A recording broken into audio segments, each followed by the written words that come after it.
Hi పిల్లలు, ఒక Bible కథ మీకోసం. ఈరోజు మనం ఒక అద్భుతమైన స్నేహ కథ గురించి తెలుసుకోబోతున్నాం. ఇది డేవిడ్ మరియు యోనాథన్ అనే ఇద్దరు మంచి స్నేహితుల కథ.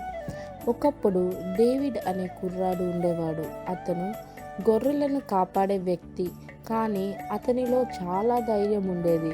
గొలియాత్ అనే పెద్ద యూదుడిని అతడు ఓ చిన్న రాయి వేసి గెలిచాడు.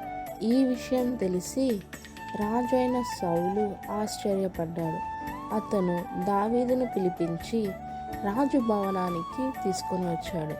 అక్కడ రాజు కుమారుడు యోనాథన్ దావీదును కలిశాడు. మొదటిసారి కలిసిన ఇద్దరు వెంటనే మంచి స్నేహితులయ్యారు. యోనాథన్ తన సొంత బట్టలు, తలవాల్చే ఖడ్గం వంటి విలువైన వస్తువులు దావీదుకి ఇచ్చాడు. ఇది అతని స్నేహానికి గుర్తు.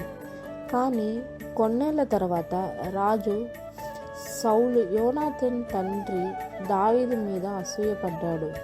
అతను దావీదును హత్య చేయాలనుకున్నాడు. అప్పుడు యోనాథన్ దావీదును రహస్యంగా హెచ్చరించాడు.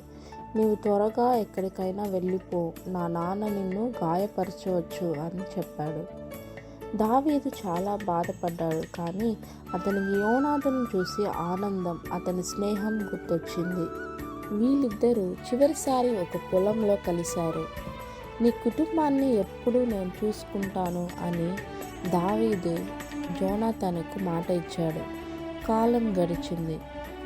యోనాథన్ యుద్ధంలో చనిపోయాడు. కానీ దావీదు తన మాట మర్చిపోలేదు.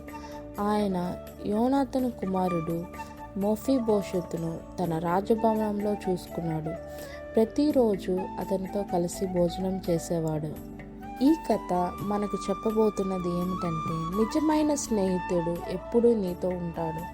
మంచి స్నేహం అంటే నమ్మకం, ప్రేమ, సహాయం. మనం కూడా అలాంటి స్నేహితులు అవ్వాలి. ఈ ఫ్రెండ్షిప్ డే సందర్భంగా మీకు నిజమైన స్నేహితులు ఉండాలని ప్రార్థిస్తున్నాం. దేవుడు మిమ్మల్ని ఆశీర్వదించును గాక. Happy friendship day to all. మనమందరం దేవునితో మంచి స్నేహితులు అయి ఉందాం.